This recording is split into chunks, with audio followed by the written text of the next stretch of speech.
Now, you probably noticed I don't feel about that war the way we were told we were supposed to feel about that war, the way we were ordered and instructed by the United States government to feel about that war.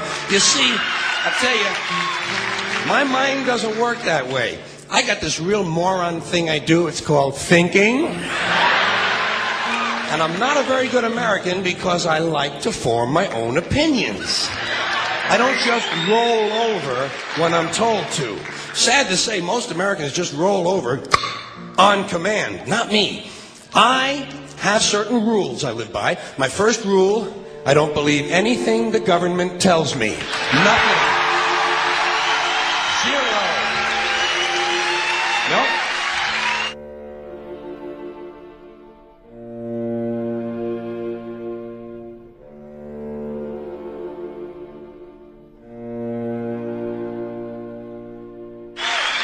And I don't take very seriously the media or the press in this country, who in the case of the Persian Gulf War were nothing more than unpaid employees of the Department of Defense, and who most of the time function as kind of an unofficial public relations agency for the United States government. So I don't listen to them, I don't really believe in my country, and I gotta tell you folks, I don't get all choked up about yellow ribbons and American flags.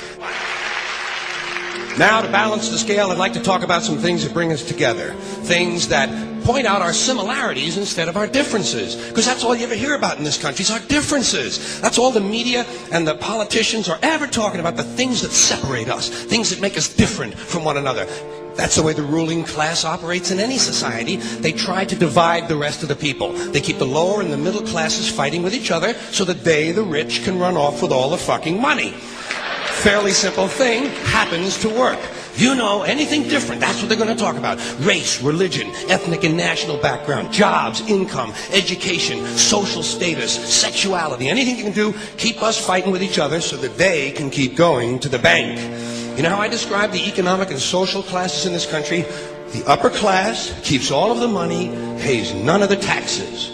The middle class pays all of the taxes, does all of the work. The poor are there just to scare the shit out of the middle class. Keep them showing up at those jobs. Politicians know that word. They use it on you. Politicians have traditionally hidden behind three things: the flag, the Bible, and children. No child left behind. No child left behind. Oh, really? Well, it wasn't long ago you were talking about giving kids a head start.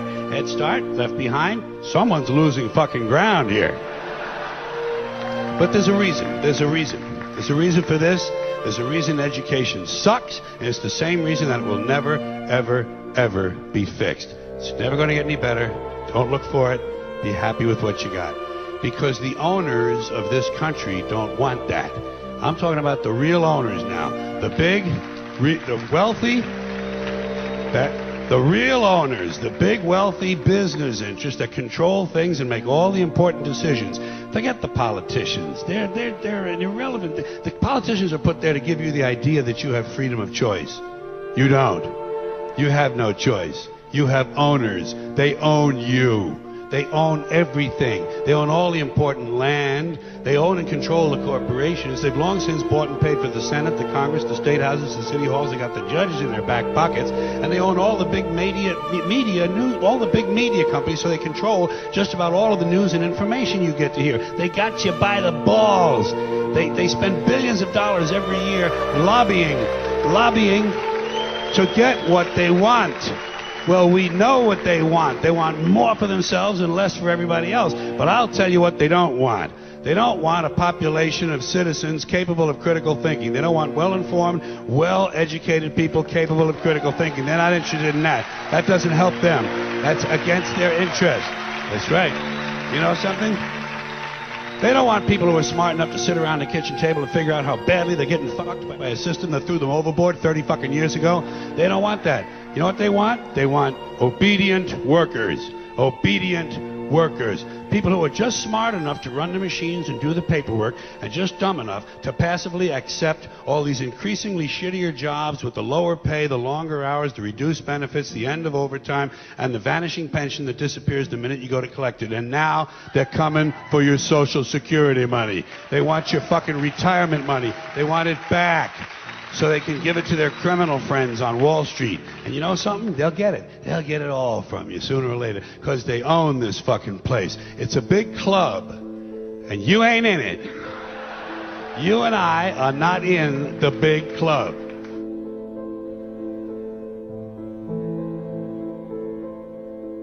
The greatest form of control is where you think you're free when you're being fundamentally manipulated and dictated to. One form of dictatorship is being in a prison cell and you can see the bars and touch them. The other one is sitting in a prison cell but you can't see the bar, you think you're free. What the human race is suffering from is mass hypnosis. We are being hypnotized by people like this. Newsreaders, politicians, teachers, lecturers. We are in a country and in a world that is being run by unbelievably sick people. The chasm between what we're told is going on and what is really going on is absolutely enormous. The greatest hypnotist on planet Earth is a oblong box in the corner of the room. It is constantly telling us what to believe is real. Historically, the control and manipulation of political opinion has been the Freemasons' main weapon in gaining control of countries and states. Once in control of the rulers and politicians of a country, laws and political structures could be changed in accordance with their agenda. However, since restricting the body does not necessarily mean restricting the mind, the Freemason recognizes that their plan for a global government hinges completely on subduing the masses to their agenda, and thus eliminating opposition to their cause. And the greatest threat to their plan, posing more danger than any army or law, is the threat of a free-thinking mind. In order to eliminate this threat and to achieve their objective, the Masons have set about the boldest plan ever devised: the complete control of every aspect of human life, your life. And the weapons they are using against you are in your very homes, entertaining you and your children, and gradually indoctrinating you without you even realizing.